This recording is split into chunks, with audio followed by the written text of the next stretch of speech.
India is celebrating 75 years of independence. 75 years ago, the British left India and we became free.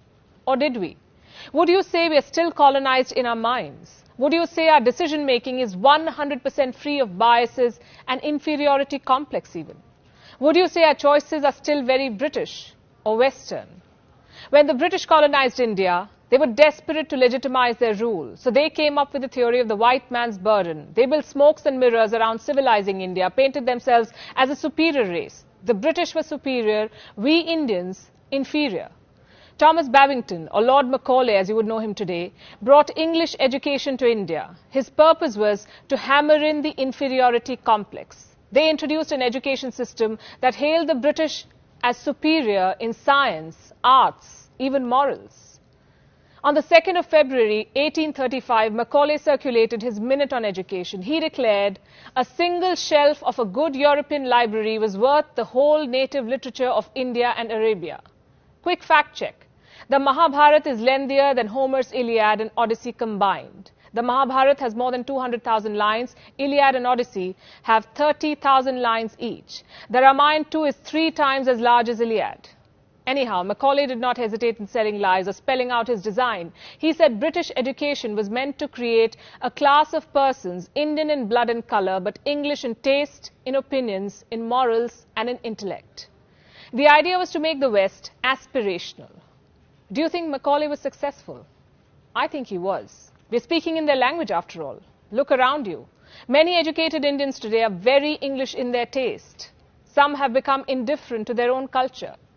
Do you remember when Coldplay performed in India? That concert was sold out. Do you remember when Justin Bieber played in India? Newspapers said the madness was unprecedented. But year after year, Indian classical singers performed to empty halls. Indian classical dancers get no audience. Kathak veteran Shobna Narayan once said that the Indian audience seems to have a closed mind to Kathak. But salsa or flamenco, those we would love to pick up. Because these dances are seen as aspirational. And nothing wrong in learning another dance form. It only enriches you, but not at the cost of denigrating your own. Do you know Kathak was first recorded in the 4th century BC? I don't know any Western dance form that goes back so far or has evolved as much. You know what else is aspirational? The Louvre in Paris. One photo of it on our Instagram and we have arrived. But India's National Gallery of Modern Art, which has one of the richest collections of contemporary arts, gets just 30,000 visitors a year. The Louvre in Paris gets 2.5 million visitors every year. The Tate in London has an annual footfall of 4 million. What explains this gap?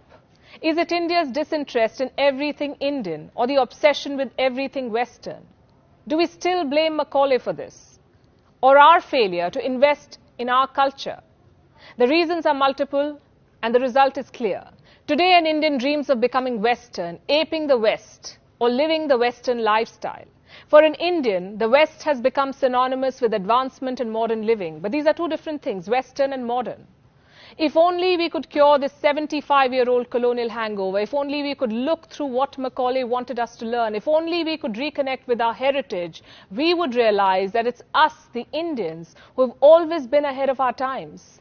Ancient India was aspirational, ancient India was advanced. Meet Bodhayana. He lived in 800 BC. He calculated what the world knows today as the Pythagoras theorem. Pythagoras lived in 570 BC in Greece. Most likely he picked the theorem from the Hindu sages he studied under. Have you heard of the Fibonacci number sequence? This is how it looks. Every number is the sum of the 2 preceding numbers. The world credits Italian mathematician Fibonacci for this sequence. But an Indian sage named Hemchandra wrote it long before Fibonacci. And Hemchandra was not the first, by the way. An Indian mathematician named Gopala studied these numbers long before Hemchandra or Fibonacci.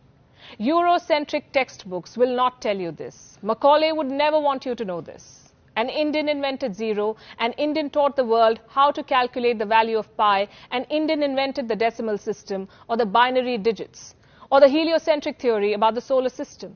It was Aryabhat who first proposed that the earth is round, it rotates on its axis and revolves around the sun. Today we learn about Copernicus. We wear t-shirts and sweatshirts of NASA. But 1,000 years before Copernicus, Aryabhat determined the diameter of the earth. He also determined the diameter of the moon. The culture of science in India dates back 5,000 years. Did you know the modern English brick bonding was inspired by Indus cities? Today we look westward at the very mention of plastic surgery, but it was India that taught plastic surgery to the world. Meet Sushruth. He was an ancient Indian physician. He lived around 800 BC in the kingdom of Kashi. Sushruth Samhita is the earliest known document to give a detailed account of rhinoplasty. It also describes more than 300 different operations, some 121 surgical instruments. A lot of them are very similar to modern-day surgical tools. Sushruth would use herbs before an operation to prevent sepsis. He would also carry out cataract removal. This was in 800 BCE. Today we have lost out on this rich legacy because of our indifference to Indian heritage. And the West has time and again played it to its advantage. In the early 1990s, two American researchers staked a claim to the US Patent and Trademark Office. They said they discovered the healing properties of turmeric or haldi. These researchers were given the patent in 1995. Now here's what's funny. Indian households have been using turmeric paste on wounds for ages, but somehow we never filed a patent. Around the same time, a US company applied for another patent. This was about using neem as a pesticide, again something Indian farmers have known for ages. This patent too was granted. Do you think there is a lesson in all of these stories? I would say there is. The world we live in will always have false claims. History will always be Eurocentric. There will always be sharks stealing ideas and innovations. But if we don't reconnect with our rich heritage, we would continue to be fooled by Macaulay and company. We will continue to believe that Indians are inferior. The world won't remind you that the Industrial Revolution that started in the West was powered by the cotton gin, and that the machine was invented in India. India also had the earliest known dock. It was at Lothal in Gujarat. Steel was made in India as early as 500 BC. It is possible that Indian scientist Kanad devised the atomic theory centuries before John Dalton was even born. India was the first to smelt zinc by distillation. The first seamless celestial globe was made in Kashmir. It was by Ali Kashmiri Ibn Luqman. And despite all of these advancements, India never went on an offensive. India never invaded another country. We did not have crusades. Our ancestors not just taught the world science, mathematics and astronomy, we also exemplified tolerance. This is the birthplace of four religions: Hinduism, Buddhism, Jainism, Sikhism. It is hard to find a heritage this rich. 75 years ago, we got the chance to reclaim this very heritage. But have we done justice to it? 75 years ago, Mahatma Gandhi led a freedom movement so that you and I could claim what is rightfully ours. You know, the great Indian heritage. But 75 years on, our minds may still not be free and our spirit of innovation not completely unleashed. Look at the number of patents India filed in 2020 and compare this to the rest of the world.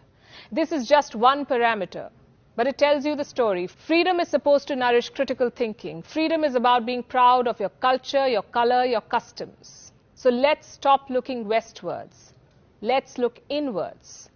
We've been free for 75 years. It's time we reclaimed our lost glory. It's time we reconnected with our heritage and got back to being what we've always been, far, far ahead of the times.